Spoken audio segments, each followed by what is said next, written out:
Hey everyone, this is me, a quick video showing you a bayonet that I just bought. I've been keeping my eye open on this bayonet because I've been wanting this one. This one was discontinued quite some time ago by the manufacturer, and I've been wanting one, and when I realized they were available was, of course, after they were discontinued. So I kept an eye on eBay for one until I found one at a price that I just couldn't pass up, and now I have it. This is the Schrade M9 Bayonet. It's not really an M9 bayonet. I don't know quite why it is that they actually call this the M9 Bayonet. It's more of a copy of the United States Marine Corps OKC-3S bayonet. The only thing really M9 on this bayonet is the handle shape, but it has the two snaps just like the Marine Corps bayonet. The scabbard is just like the Marine Corps bayonet. Very similar setup with the MOLLE attachment. I'm sure that this isn't quite as good as what the Marine Corps one comes with, but I'm fine with that. And here's the blade. Clearly not an M9 blade.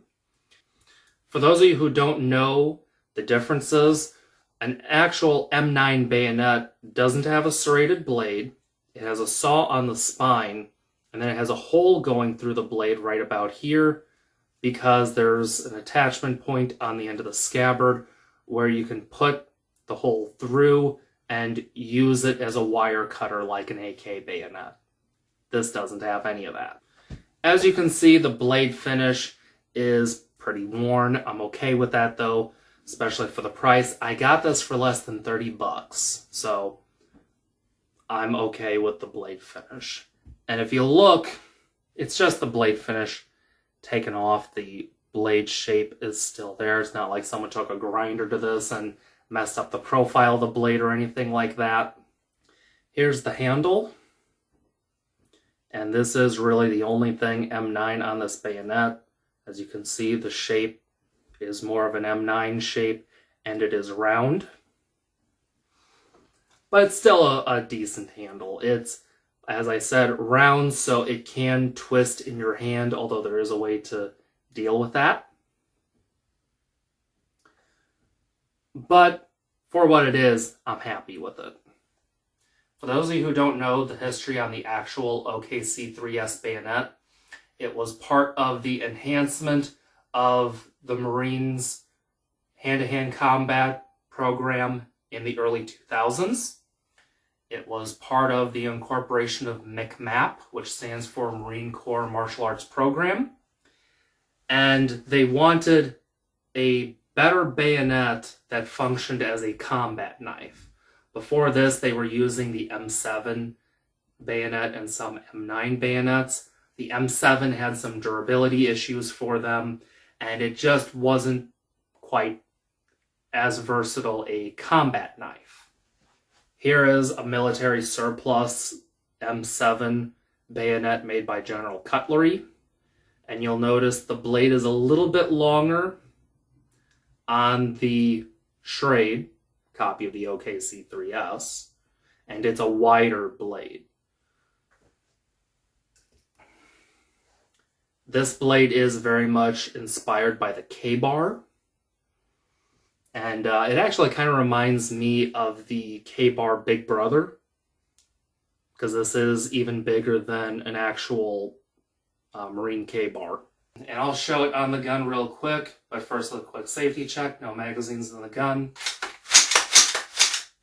Nothing in the chamber. The weapon's clear. And here it is on my AR. Pretty cool. I definitely like that.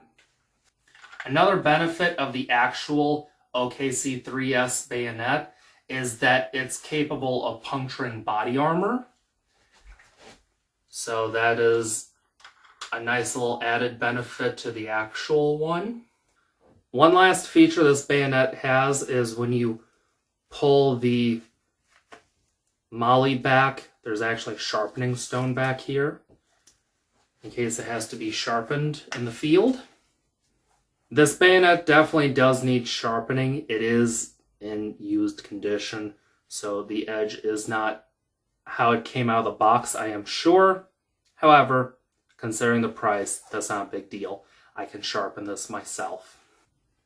For those of you who don't know, a round handle like this has two main issues, and both of them affect edge alignment. One of them is from here, with the blade in a saber grip, this knife feels the same way edge out as it does edge to the side. That's a problem. Although, to be fair, you can feel where the muzzle ring is to help with that. The other problem is if you strike something, the blade can actually twist in the hand because this is a round handle, so it can twist. And the other problem is this has grooves vertically, which can help you tell which way the edge is, but also if this turns just, let's say, 45 degrees, now which grooves is it that is where the, tell where the edge is. So if you're not really looking, that can be a problem. However, there is a way to deal with that, and one of them is just use a hammer grip like this, because now the thumb is actually in line with the guard, which is helping with edge alignment, and it does kind of pinch here. This can still twist, but it's a little bit harder to do so. I'm going to do another video more on using edged weapons that have round handles and ways to deal with that. But for now, that's just to give you an idea of what's possible. Now, some of you may wonder why it is that I got the Schrade copy instead of the real deal, and the answer is very simple. This cost me less than $30. The real OKC 3S bayonet costs $150, so it's pretty expensive. But who knows, maybe someday I'll end up with it. But for now, I'm very happy with this bayonet. I've waited over a year to buy this bayonet, and now I have it. Thanks for watching. Be sure to like, share, and subscribe. Follow me on Facebook and Instagram, and I'll see you next video.